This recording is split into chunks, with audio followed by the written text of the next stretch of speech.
We're here at Bender's Tavern off of East 13th between Grant and Logan. I'm here with Jennifer and Luke. Hi, guys. Hi. Hey. Okay, well, go ahead and tell me a little bit about yourselves. Being barflies, we wound up working in bars because that's our natural environment. So we both wound up here in 2004 as co-workers, and now we're co-owners.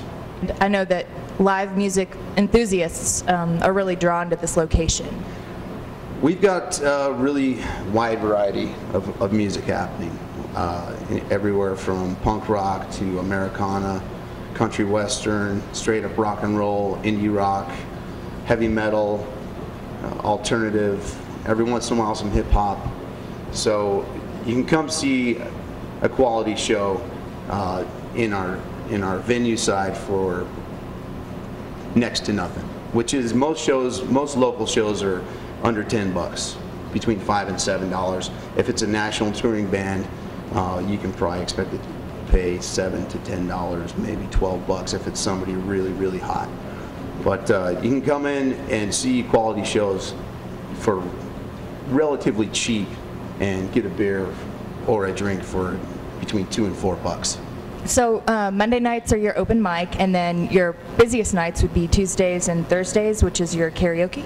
It depends on which room we're talking about, but open mic is what, I call it interactive entertainment, because one of the local artists around town who's not yet in a band, who's working out material, can come in, sign up, get on the stage and play and have a little bit of an audience. And then people that are less serious about music but are more serious about having kind of a sillier time can do the same thing with karaoke. But it's a lot of fun. People lose their inhibitions after the sun goes down. They drink a couple beers. Drinks.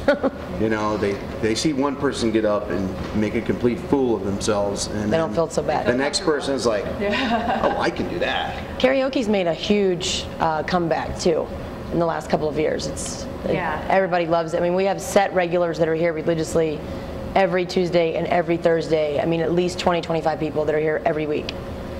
So it's pretty nice. I think some of them practice at home. I think they're it's not just right off the cuff. I think it's like, wait a minute. They have it down. So you practice that. The people that are really good regulars that comprise a lot of the personality, we like to reward them with what we call the frequent drinker card. It's the preferred partier program. It's a mouthful. But basically, it's a coupon card that basically gives you 2 for 1 on all kinds of drinks. There's about $110 worth of free drinks on it. Those get awarded to people that, at the end of the night, if their tab is like over $75, if it's 75 or more, and they really had a good time and brought a lot of people in and just really contributed to the overall success of the night, we want to reward them for that. Every once in a while, if it's someone who's maybe doesn't spend that much, but we want to have them back because they're maybe a quasi-celebrity or they're just really fun to be around, we'll give them one.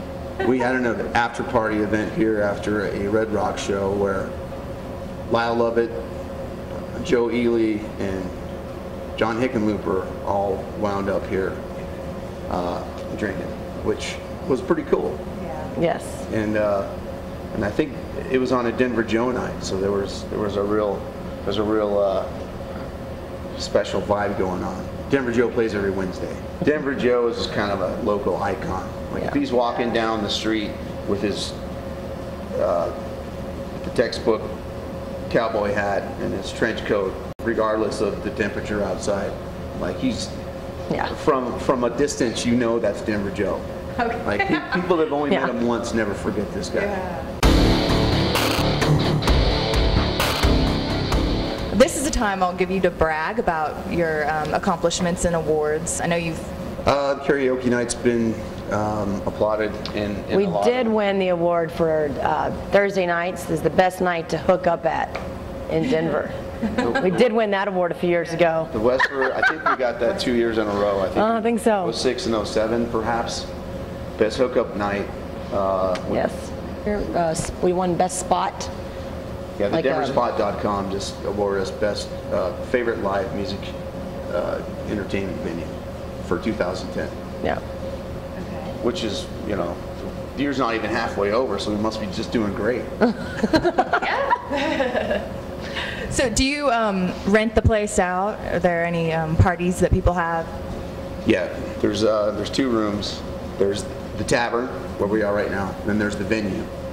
The venue, we'll rent any night of the week, really, if there's farther enough notice down the calendar. And that's for like private parties, graduation parties, bachelorette parties, birthday parties. Employee parties, like we like to cater to the art industry as well, and tattoo shops, obviously, we cater to here, and they've had a lot of their parties here, different tattoo shops around town, and we do art shows, hang art everywhere. A lot of music aficionados, a lot of people that are into counterculture. I'd say 21 to 35-year-olds that are art and music minded, that are in this probably a 5-mile radius with expendable income is pretty much our demographic. Well, what sets you apart with, I guess, your competition? Staff? I think that our staff is superior to the bars in town that we get compared to, because I go to those bars to see what's happening, to see how they're working, to see what they're doing, and see how they're doing compared to how we're doing. Right. Because I need to know. Our sound And pretty much system. they're slower. I know that I hate waiting for a drink. I want it right We now. have So that, impeccable bar staff here. I think it's hard. It's going to be hard to claim citywide, but for our demographic, for our niche, we definitely have the fastest bar staff. great. Okay. Well, Even if we're like 2 or 3 deep, there's always another person standing around who's a manager or an owner, and if there's people waiting, bam. We don't like to have that. We want to turn them and burn them and crank those drinks out, because as people who like to hang out in bars, it's really frustrating if you're trying to hang out, but you don't have the essential ingredient, which is a beverage. So, exactly. Compared to other music venues in town, we do have an awesome sound guy and great sound system. I hear it from bands pretty much every weekend, because I play in a band in town as well, and I've played a lot of the other rooms, and I've gotten spoiled playing here. I only try to play here once or twice a year, but when I do play here or play a place like a huge theater with a really nice sound system, I get spoiled, and I go to another club that we're typically compared to around town, and it's like, well, just turn it off. Just turn down the monitors, and we'll work it out ourselves. I hear it from bands every weekend that, like, wow, the sound's really amazing, and your sound guy is special because he took care of us and he wasn't a jerk. Great. Any show that you're interested in going to and you don't want to get turned down in case it sells out, you can buy the tickets online, and then your name goes at will call, and you're guaranteed to get into the show. Yeah. Well, I guess that about wraps it up. Is there anything else that we haven't covered that you want to discuss with everyone? I think the other unique thing about us is we can be known for Capitol Hill's spot for pretense-free fun, because we don't have a lot of that. We don't have that guy. Or usually when that guy shows up, this isn't the place for it. We usually just say, well, Lodo's right down there. So Larimer Square. Yeah, we don't have that. So if the bar scene in Lodo, if that element really irks you and you don't like going out because you run into Chad and Brad and Thad and Cindy and Mindy and Wendy, they usually, if they want to hang out, they drop that attitude. Yeah. They decide to just, all right, I'm going to stop acting like I'm in LA. Yeah. You know, the LA thing where people like. Right. Because they will come do karaoke. Yeah. So everybody's down to earth here, and you can dress casual however you want to. However you want. If you want to compare it, like Lodo is like the Hollywood of Denver, and we're more like the Venice Beach.